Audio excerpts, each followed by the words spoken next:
joining us here. On behalf of Dynamic Global Events, I'd really like to thank you for joining us. My name is Matt Greenbaum. I'm the head of production here at DGE, and we are here holding a interactive webinar that is going to raise one of the important issues that attendees can discuss at our upcoming 7th Annual Clinical Trial Agreements Summit, which is taking place August 27th and 28th in Philadelphia.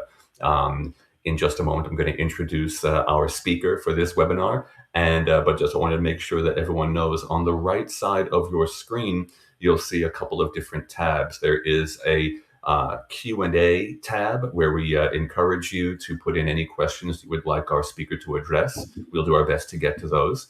And also there is a chat tab, and in there shortly we're going to be putting in a discount code that any of the attendees for this discussion can use. There's a special discount that people can use to save 15% only if they register using that link within the next 48 hours. Now, I'm very, very pleased to be able to introduce the expert speaker for today's topic. We're going to be talking about ways that pharma companies can use protocol simplification to reshape their approach to clinical trials. And I'm delighted to have this chance to work with Tuba Bas. She is the Senior Director and Clinical Capabilities Lead at the Clinical Design and Delivery Center at Bristol Myers Squibb. So, Tuba, thank you so very much for joining us. And I wonder, maybe to get us started out, would you want to give any kind of introductory thoughts you might have about protocol simplification, please? Thank you so much for the introduction, Matt. And this is a pleasure to be here. And hello, everyone, and thank you for being here with us. And today we'll talk about protocol simplification, and it's a topic that's very close to my heart. And I just would like to share why. And I'm going to take you to the journey of a single assessment in the schedule of activities, and something that quietly makes its way into the protocol during authoring, right? So, and it's a nice to have, and it's not a must have assessment, okay? This assessment, this journey that we're going to take, once it's there, it becomes part of the study, right? And let's think about the ripple effect, all the downstream consequences. This one single assessment that got in the schedule of activities and became part of the study, now a patient has to take the time of her day and then complete the assessment. A caregiver brings her to the site. The site allocates the time and resources to execute it because they must. It's part of the protocol. Otherwise, it's a protocol deviation. So the data is then collected, and the sponsor teams monitor, validate, and sometimes analyze. And I say sometimes, why? Because remember, this single assessment was a nice to have. It wasn't a must have. So it was not essential to begin with, right? Then it starts. So every additional assessment carries an invisible footprint. It's resource utilization, operational burden, and also it has an environmental cost, environmental impact. It's associated with a carbon footprint. So this is exactly the reason why protocol simplification matters to me. And for the past 5 years, I am the global process owner for the clinical protocols at Bristol Myers Squibb. And I've seen how protocol simplification sits at the heart of everything we do. So, and also to Matt's point, the discussion today is high level. It's really a prelude to a broader conversation that we're going to have in 7th CTA conference in Philadelphia. And if it resonates with you, we'll continue the discussion. And over to you, Matt. Wonderful, thanks. So there are a couple of questions I'd like to ask you. Maybe just try to give your camera a bit of a jiggle. I think we actually lost you. It might have happened if you opened a different window or a document. Did I freeze? Let me just try it again. Do you see it? I'm afraid not. Perhaps, there you are. Very good. Did it come? Okay, so I really didn't change anything. So, but I don't know how much of me you saw, but We're happy. okay, good. Okay, You can hear and see. Perfect. Thank you. based on what you said, I think we are a good idea to talk about, terms. When you talk about protocol simplification, Mhm. what does that mean from a strategy sense, please? Uh, to me, it's really getting things right at the first time. I mean, it means making every element that goes to protocol has to earn its rightful place. That means resisting to copy paste tendencies that happens under timeline pressures. And it means designing lean protocols that the sites can operationalize more effectively and patients stay engaged. And strategically, it's about reducing complexity, cost, improving execution, speed, and quality. And simplification is really, to me, the foundation for stronger study performance and not a downstream cleanup exercise, really. That makes sense. Thank you. Now, why do you suppose, why would an organization maybe treat protocol simplification as a late stage adjustment instead of something more foundational to the way they design things? I love the question.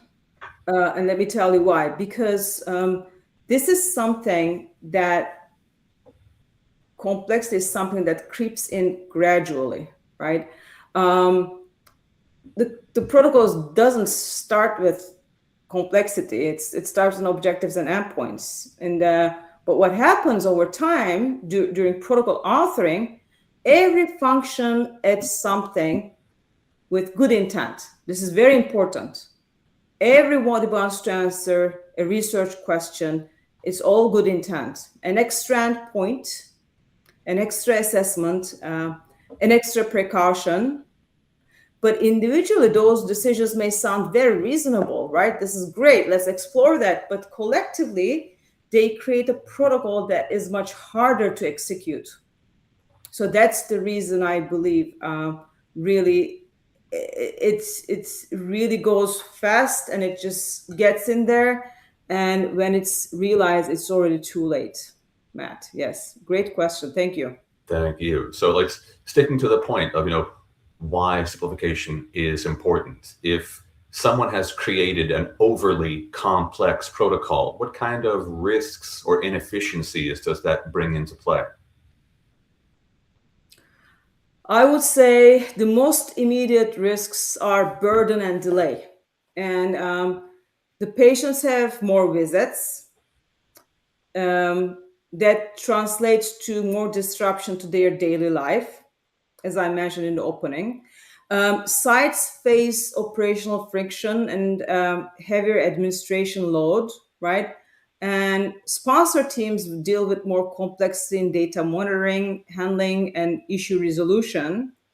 And this will all lead to slower enrollment rates, higher dropouts, and eventually amendments. So basically, these individual decisions that I mentioned that may be sounding reasonable in the beginning with, collectively down the road, it created a protocol that's much harder to execute. Thank you for that. I'm afraid your camera has again switched off. Whatever you did about 5 minutes ago, please do it again. I turn it on and off, but you can hear me, right? That's very I can important. definitely hear you. Yes, everyone can hear Okay, that's very important. I just turn it on and off, and that's what I did again. you. Okay. I know what it's doing, All right. but So there are you we go. good? Back on, back on. Okay, just let me know. So, Just let me know. so let's see. Let's talk about the mindset that is necessary and the shifts in mindset that organizations need to make so they could view simplification as a source of competitive advantage instead of more like a compromise. Can you talk about that? Okay, so the mindset shifts that we're discussing. So the mindset shift would be asking the right question. So instead of asking what else can we include, I think we should be asking what is truly necessary to answer this question, right? The organizations that really do this, right, are not really actually lowering the standards. Actually, they're more to me sharpening the focus. And in a competitive environment, and highly competitive environment, I would say actually, the ability to run a smooth trial, a more feasible, more patient centric, is absolutely an advantage. Again, focusing only must haves, and asking questions and being proactive. And there are also other ways, like a structured way, for instance, right? So, like the quality by design principles. So that also can provide the structured framework that the teams need. Did I freeze again? No, no, I think everything is actually, yeah, I'm afraid we just lost you Because again. because I look like I freeze on camera. I was looking at, and I did come and go. I don't know what's happening really. So Whatever you've been doing to bring yourself back, it's been working. Now, you mentioned the issue of quality by design. I wanted to discuss that a little bit and get your feedback on that as well. So, you talk about why it is that quality by design is becoming more important, more critical in the modern clinical development environment. mhm, mhm. Because again, to me, it supports getting right at the first time principle. So it provides that structured framework. It provides, in a way, the process, the basics of it, the foundation, for simplification. Again, it shifts the mindset from being reactive to proactive, because, as I mentioned, all these downstream issues, like the poor enrollment, higher dropouts, and amendments, right? So these can be actually prevented if we identify critical to quality factors as early as the design phase, actually, not even protocol authoring. And that would improve the alignment between the stakeholders along the journey, and really reduce downstream, or eliminate even downstream surprises that we discussed. Thank you. Sticking to this major theme, how would you say organizations can identify the critical to quality elements that would have the most impact on trial success? I would say it's just like protocol simplification itself. The mindset has to be also simple. I would say start with the most basic question. If we do not have this assessment, will it put the patient's safety or the study objectives at risk? Is it a must have, or is it just a nice to have? Right? That very basic question separates what's critical from what is habitual, what people are used to.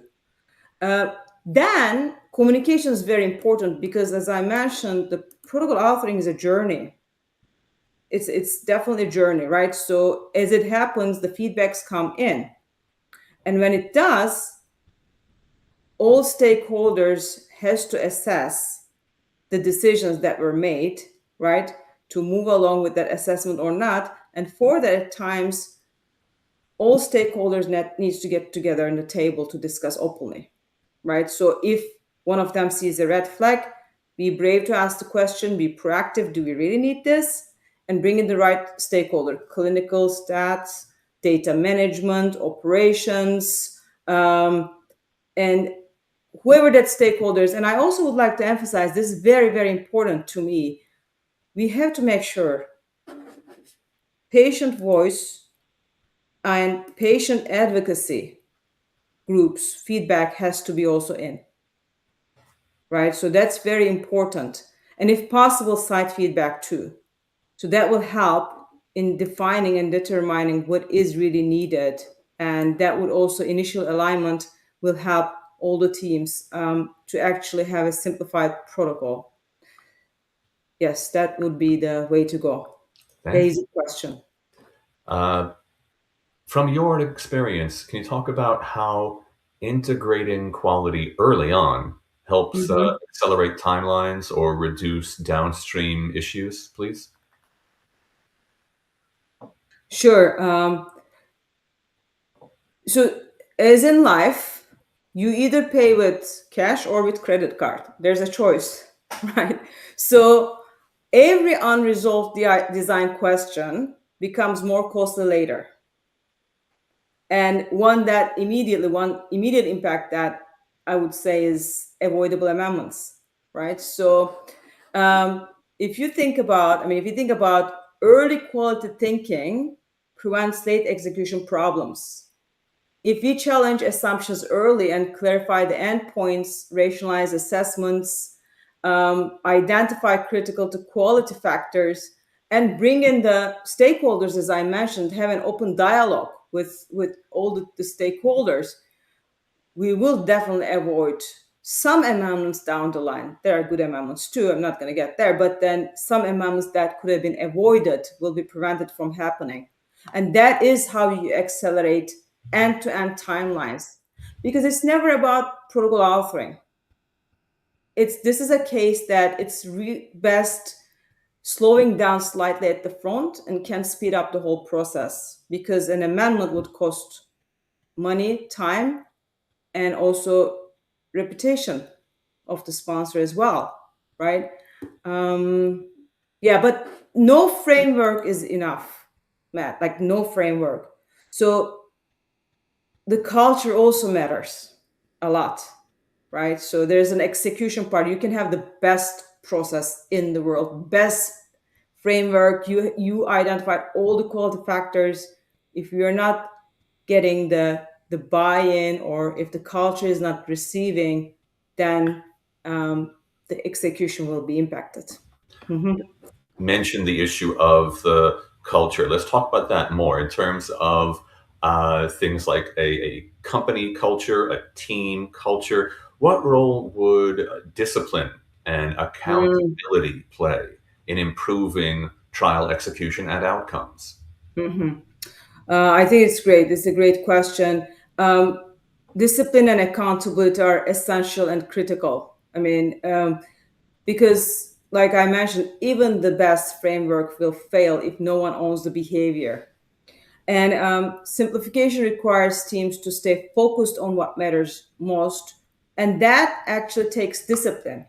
So, and also it takes accountability if you think about it, because someone in the team or some people in the team have to hold the line when nice to have starts to overpower must haves. That's very important, right? So there needs to be some nice to haves maybe for exploratory reasons, but then if it starts dominating factor, um, and it overpowers the must haves, someone has to show accountability and say, well, let's just rethink this. Do we really need this? This is too much of a burden to the site, to the patient, this many assessments. Do we really need this? Right? So I think both discipline and the accountability are key, to make sure that the protocol simplification culture will be flourished. Yes. Thank Mhm. you. Why don't you try moving your mouse or maybe touching the touchpad on your computer? If that might be the reason why the camera is again. Yeah, I can do it. I'm not touching it. Maybe I should touch some things. Maybe hovering over Um, helps. Okay. More importantly, speaking again of corporate culture, can we talk about how organizations can foster healthy competition without creating silos or Hmm. pressure that can be counterproductive? Hmm. I think there the key focus would be really having a shared goal, shared purpose. Okay. Um, so shared goal, shared purpose is the key. So if you think about it, a healthy challenge works when the purpose is collective improvement and always keeping patients at the center. So, and also if recognition reinforces the right behaviors, like collaboration, innovation, then I believe the competition can energize people. That makes sense. Thank you. Speaking of energy, let's talk Mhm. about motivating people and motivating teams. How do you motivate them competitively to improve, but not risk collaboration and alignment? still maintaining those. Okay, this I might need to pause a little bit because this is very important to make this part of the culture, right? Um, and I would say make improvement visible. So in your previous question, right? So how we gonna make sure that the healthy competition might help, right? And there I mentioned shared goal and recognition, and part of it that if we make improvements, whatever it may be, simplification, one less assessment, and then the actual outcome when it comes to execution of the protocol, uh, making all those improvements visible and appreciating the best practices, rewarding them. And if teams see the impact of their decisions valued, right, that these are very important. And secondly, creating a psychological safety for asking questions, right, is very, very important. So if someone recognizes and takes the accountability to challenge a decision of an assessment, let's say, and they should be brave and they should be appreciated, and that should be a safe way to go for the culture, the teams, right? Um, and and I think I would say thirdly, we recognized, right? So and then create a safe space, and then going back to the same thing, we have to recognize it. The leadership has to recognize it, both outcome and also the good judgment. Understood. Thank you. Still in that kind of that same vein, let's talk about leadership and the leadership behaviors necessary to create an environment where teams Mm. feel empowered to change and challenge the status quo. Anything there speak to you?